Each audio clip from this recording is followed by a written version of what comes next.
This is Kenny Tan. Welcome to Real Estate License in 14 Weeks. This is episode 25 of Starting from Zero. Today we continue to talk about Chapter 7. If you like my video, please give me a thumbs up, subscribe to my channel, hit the bell so you receive first notification of future releases of my video, and then share my video with your friends. Discharge of an agent. What does discharge mean? It means that the agent is fired or terminated by the broker. There is a rule that requires the broker to prepare a written statement and submit to the Department of Real Estate if he finds out that his agent has violated real estate law. The most common ones will be fraud. Let's say a broker finds out that his agent committed fraud against his client, and he decides to terminate that agent. If he terminates the agent under the real estate licensing law, he's required to submit a written statement to the Department of Real Estate. However, instead of firing his agent or terminating his agent, what if he decides to keep the agent and basically just tell the agent not to do it again? Now, in that case, if he decides to keep his agent instead of terminating his agent, he is not required to submit a written statement to the Department of Real Estate. Now, what if an agent commits fraud against a customer, and then the agent decided to resign or quit from the broker, and later on, the consumer filed a complaint with the Department of Real Estate? Now, in this case, because he did not know that the agent committed fraud, and he did not terminate the agent for committing fraud or discharge the agent for committing fraud, he's not required to submit a written statement to the Department of Real Estate. I once had a case where the broker actually found out that the agent committed a licensing law violation, decided to terminate that agent, and did not file the written statement. So what happened is the consumer actually filed a complaint with the Department of Real Estate. So the Department of Real Estate actually conducted an investigation, and through the investigation found out that the broker actually discharged the agent for licensing law violation but did not file a written statement. Now, in that case, the Department of Real Estate actually went after the broker for a violation. So it's important for the broker to file a written statement should he decide to terminate the agent for violation of the real estate licensing law. Now let's talk about the death of a broker. And this is an exam question. Both the discharge of agent and death of broker are both exam questions. Now, death of broker, whenever a broker dies, all the agents underneath the broker, which is a natural person, all those agents, their licenses will suddenly become canceled. But when that happens, these agents can actually switch broker. It's really not a big problem. Next, we'll discuss the types of violation that will be a violation of licensing law. Number one, misrepresentation. What is misrepresentation? Misrepresentation refers to a situation where the agent actually failed to disclose certain material facts that should be told to the principal. As a result of not receiving the important fact, the principal suffered losses or suffered bad consequences. Now, in that situation, there's actually another name for it. We call it fraud.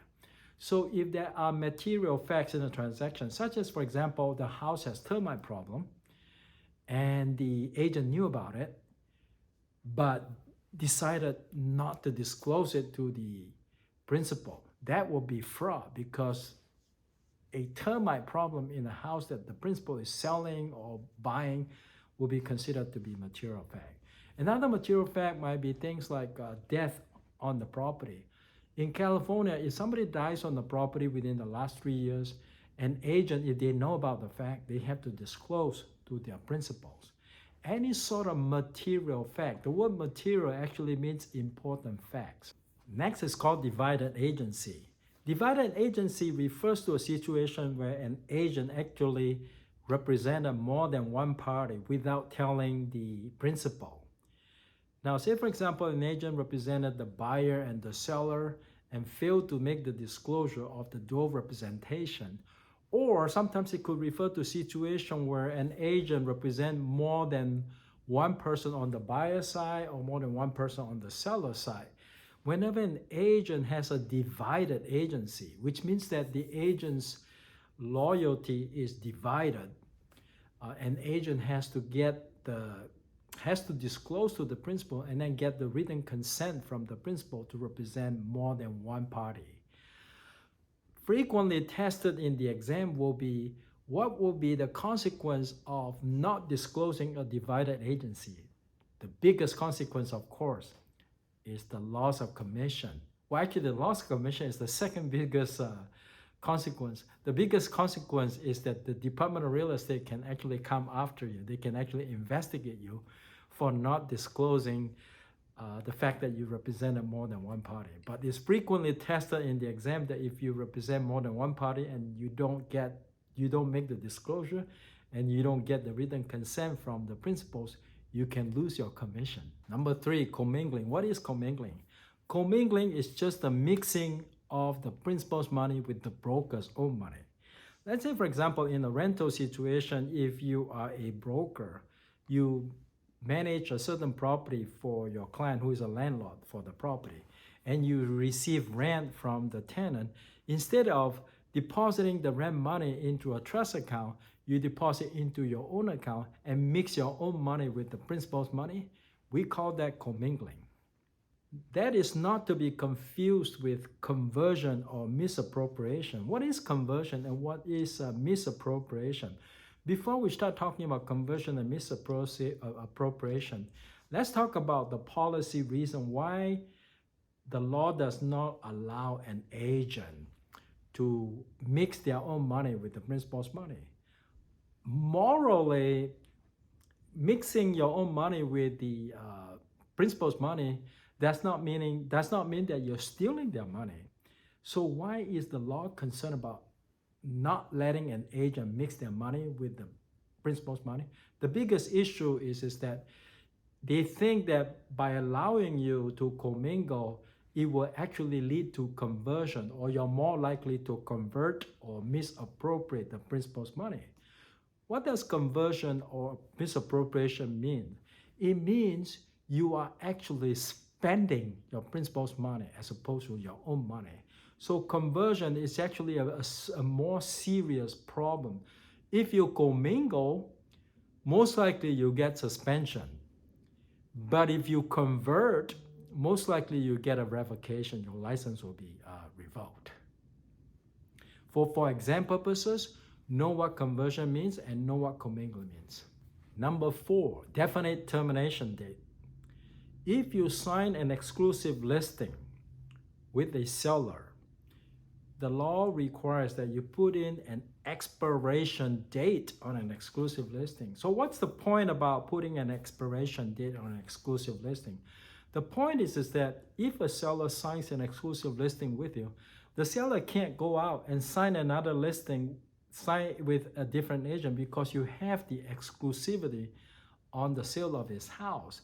So if you don't have a termination date on the listing, the seller has no way of finding out when the listing is going to expire. Just imagine if the seller signs a exclusive listing with an agent without expiration date.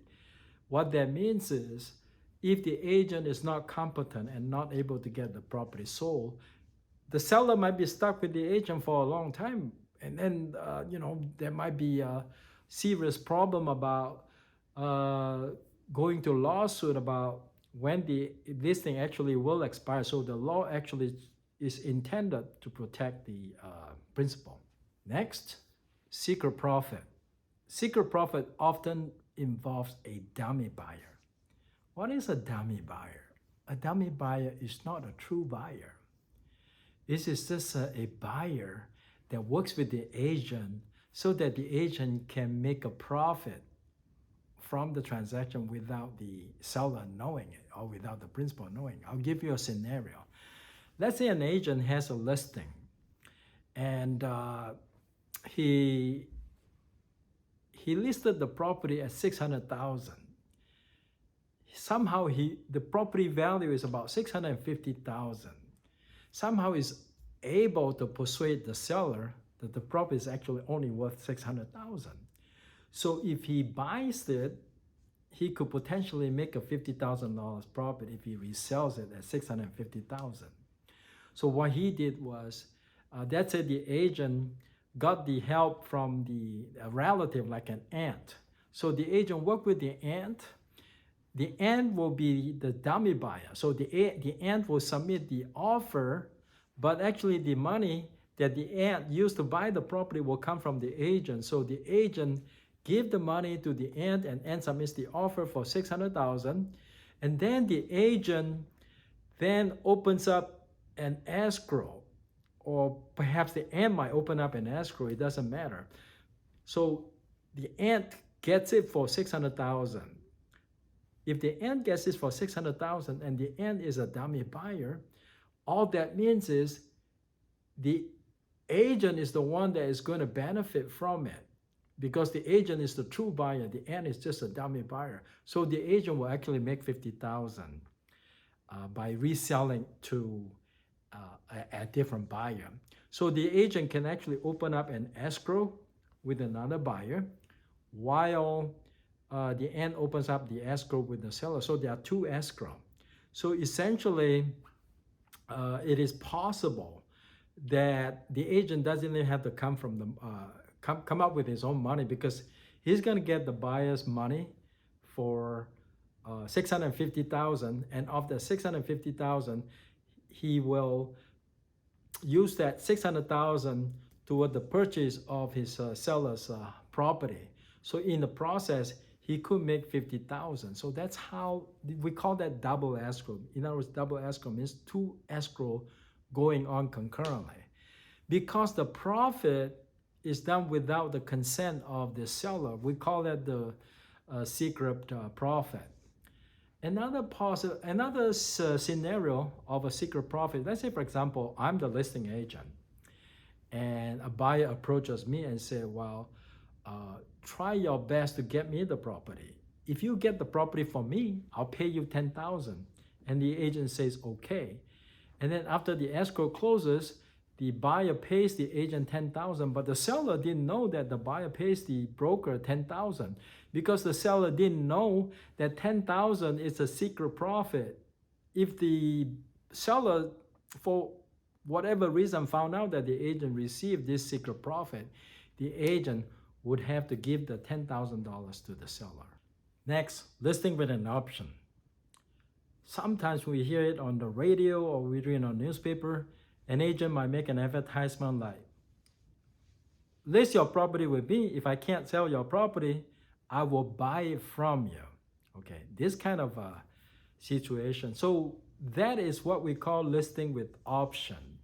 It means that you sign a listing with an agent, but if he can't find a buyer for you, he will buy the property for you. Either way, you're gonna get your property sold. Sounds like a great deal, right? Maybe, maybe not. It really depends on how truthful the agent is in dealing with the seller. So for a listing with an option, the legal requirement is that before the agent exercises the option, the agent needs to give full disclosure and consent, full disclosure to the seller that he's exercising the option, and then get the consent. So even if a seller might sign a listing with an option, eventually the seller may still withhold the consent and not let the agent exercise the option. That's always a right that belongs to the seller. So I'll give you a scenario. Let's say, for example, a property is actually worth $650,000. An agent negotiated with the seller. Actually the property value, let's say $650,000. But the agent was somehow able to convince the seller that the market value is $600,000. So agent negotiated with the seller that if he can't sell the property for $600,000, he has an option to buy the property from the seller for $550,000. So the agent went out and found a buyer who's willing to pay $580,000 on the property. But the agent did not disclose that he was able to find a buyer for $580,000. So he told the seller that he could not find a buyer, and he actually got the he exercised the option for $550,000 and then sold it to the buyer for $580,000. That is not legal because he did not get the consent from the principal to sell it. He did not get the consent of the principal when he exercised his option for $550,000. So that is listing with an option. This is the end of episode 25. See you around.